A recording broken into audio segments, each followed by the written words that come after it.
గం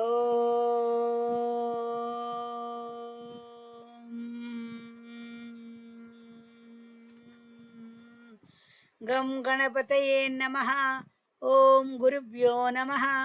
ఓం సరస్వతే నమః. అమ్మ భజగోవిందం శ్లోకాల గురించి వివరిస్తున్నారు.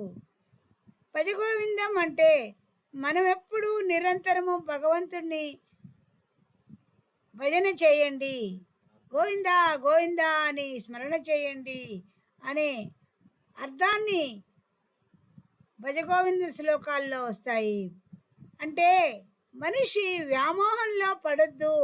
వ్యామోహం అనేది పాతాళానికి దారితీస్తుంది. కాబట్టి వ్యామోహం అనేది తగ్గించుకుంటే మనిషి స్వచ్ఛంగా పసిపిల్ల వాడు చిరునవ్వులు నవ్వినట్లు మనం కూడా మనసులో కానీ వ్యామోహము, క్రోధము, కోపము లేకపోతే పసిపిల్లవాని నవ్వును మనలో చూస్తాము. అలాంటి స్వచ్ఛమైన మనసు కలిగి ఉంటే మనమందరినీ ప్రేమ భావంతో చూడగలము. ప్రేమ అంటే కామం కాదు, అందరినీ ఆదరణగా దయగా చూడడమే ప్రేమ. నారీస్తనపర నభిదేహం దృష్ట్వా మాగా మోహావేశం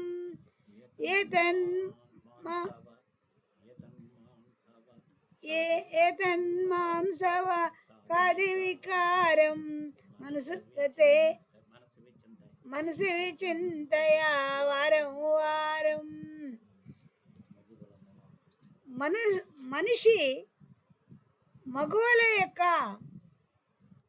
శరీరాల్ని మోహ దృష్టితో చూస్తే, కామ దృష్టితో చూస్తే వాళ్ళు పతనమైపోతారు, నాశనమైపోతారు. అలా కాకుండా వాళ్ళల్లో ఉన్నటువంటి మాతృ హృదయాన్ని తల్లిలాగా, అక్కలాగా, అమ్మవారిలాగా వాళ్ళని చూసినట్లయితే మనలో ఏ వికారాలు రాకుండా వాళ్ళని మనం ఆదరించగలిగితే సమాజంలో స్త్రీలందరూ కూడా గౌరవపాత్రులవుతారు. కాబట్టి పురుషుని యొక్క దృష్టిని మంచిగా ఉంచుకోవడం కోసంగా ఆ రోజే శంకరాచార్యులు ఈ శ్లోకాల్లో వివరించారు. కాబట్టి మానవుడు మారడానికి ఎన్ని వేల సంవత్సరాలైనా కూడా మార్పు తెచ్చుకోలేకపోతున్నారు. మార్పు తెచ్చుకోండి, మేల్కోండి, జ్ఞానాన్ని పెంచుకోండి. మన జీవితం ఎంత కాలమానం ప్రకారం వయసు ఇన్ని సంవత్సరాలు అని చెప్తారు, కానీ మన వయసు ఉడికిపోవడం చాలా తొందరగా ఉడికిపోతుంది. అది అర్థం చేసుకోండి. ఇంతకాలం మోహంలో పడ్డా ఇంకా పడుతూనే ఉంటారు, మారరు, జ్ఞానాన్ని తెలుసుకోలేరు. కాళహస్తీశ్వర స్వామి శతకంలో దూర్జటి ఎన్నో విషయాలను వివరించాడు.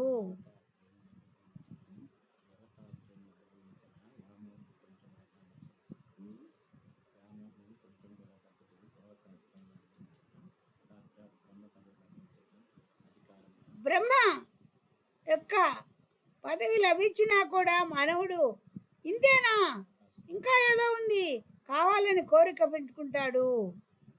అలాగే దేవకన్యలు కొందరు స్త్రీలను, ఊర్వశి, రంభ అటువంటి వాళ్ళని కూడా అనుభవించినప్పటికీ కూడా ఇంకా ఏదో ఉంది, డబ్బులు బాధేస్తే ఆడవాళ్ళు వస్తారు అనే వ్యామోహంతో తిరుగుతుంటాడు పురుషుడు. కానీ వయసు ఉడిగిపోతుంది, తనలో ఉన్న జవసత్వాలు తగ్గిపోతాయి. అలా మనము ఆశించకూడదు అనేటువంటి జ్ఞానాన్ని మాత్రం పొందడు. ఈ కామము, క్రోధము, కోపం, ఎప్పుడూ కోపం. తనకి ఆ వస్తువు దొరకలేదంటే కోపం, తన పని కాలేదంటే కోపం, ప్రతి విషయంలోనూ కోపం.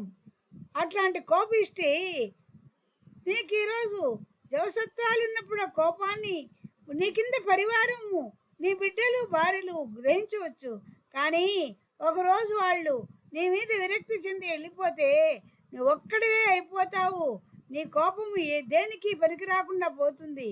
కాబట్టి నువ్వు అజ్ఞానాన్ని పోగొట్టుకుని ఆ కోపాన్ని తగ్గించుకో.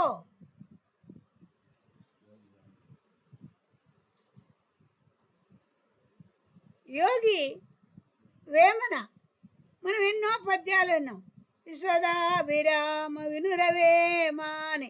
ఈ వేమన అని ఆయన ఒక రెడ్డి రాజ్య కాలంలో వేమారెడ్డిగా ఉండేవాడు. ఆయన తల్లిదండ్రులు లేక అక్క అన్న వదిన అబ్బాయిని తన బిడ్డలాగా చూసుకొని పెంచుతారు. కానీ అతడి జ్ఞానం లేక ఆడవాళ్ళ చుట్టూ తిరుగుతూ ఆడవాళ్ళ వ్యామోహంలో పడి తన జీవితాన్నంతా నాశనం చేసుకుంటాడు. ఒక వేశ్య నువ్వు మీ వదిన గారు ముఖ్యంగా తీసుకొస్తావా అని అడుగుతుంది. అప్పుడు వీడు జ్ఞానం అనేది పోగొట్టుకొని విచక్షణ జ్ఞానాన్ని కోల్పోయి ఆ వదినని అడుగుతాడు. ఆమె వివస్త్రగా మారి నా ముఖ్యను తీసుకోమని చూసుకో బిడ్డ అని అడుగుతుంది. అప్పుడు జ్ఞానం పొంది అమ్మా అని ఆమెకి నమస్కరించి వేమనగా మారిపోతాడు, సన్యాసిగా మారిపోతాడు. జ్ఞానాన్ని పొంది ఎన్నో పద్యాలు రాస్తాడు. కాబట్టి మనిషి యొక్క కామ క్రోధ లోభ మదమాశ్చర్యాలను పోగొట్టుకొని మంచిగా నువ్వు ఎప్పుడు ఆలోచిస్తావో సన్మార్గంలో ఉంటావో అప్పుడే నీ జీవితం సఫలమవుతుంది. నలుగురిని మంచి భావనతో చూడు, మంచిగా సహాయం చెయ్యి. అప్పుడే నీ జీవితం చరితార్థం అవుతుంది. ఎంతమంది చెప్పినా అందరూ మంచిగా ఉండమనే చెప్తారు. కానీ నీకెప్పుడు జ్ఞానం వస్తుందో తెలియదు. అయ్యప్ప స్వామి దీక్ష తీస్తారు, శివ దీక్ష తీస్తారు, వెంకటేశ్వర స్వామి దీక్షలు తీస్తారు. ఎన్ని దీక్షలు తీసినా తలలు బోడులైన తలపులు బోడులా అని పద్ధతులు, కోపాలు, కామము, క్రోధము ఇవన్నీ పోగొట్టుకోనప్పుడు ఆ దీక్ష వల్ల ఫలితం ఏముంది? కాబట్టి మీరందరూ మారండి, సమాజాన్ని మంచిగా మార్చండి, సత్యయుగాన్ని నెలకొల్పండి. స్త్రీని గౌరవించండి. స్త్రీకి ఎప్పుడు విలువ వస్తుందో అప్పుడే సమాజం విలువ వస్తుంది.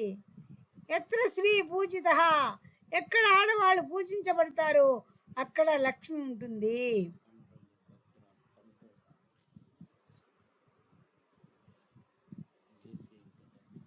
ఒక ఊరిలో ఒక వేశ్య ఉండేది.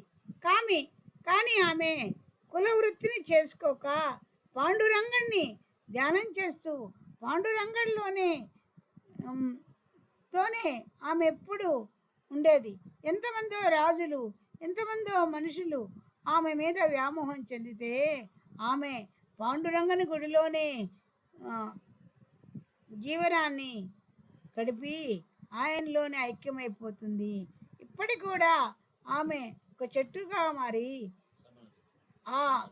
ఆ పరిసర ప్రాంతంలో వెలిసింది. అంటే వేశ్య కదా అందరికీ దొరుకుతుంది అనుకోవద్దు. ఆమె భగవంతుని కైంకర్యంలో కూడా ఉండిపోతుంది. ఏదో జన్మత ఆ కులంలో పుట్టుండొచ్చు, అంతేకాని అందరు స్త్రీలు అందరికి దొరుకుతారు కదా అని చులకన భావంతో చూడొద్దు. స్త్రీని గౌరవించండి. స్త్రీని ఎల్లప్పుడూ తల్లిలాగా, అక్కజెల్లులాగా, అమ్మవారిలాగా చూడడం నేర్చుకోండి.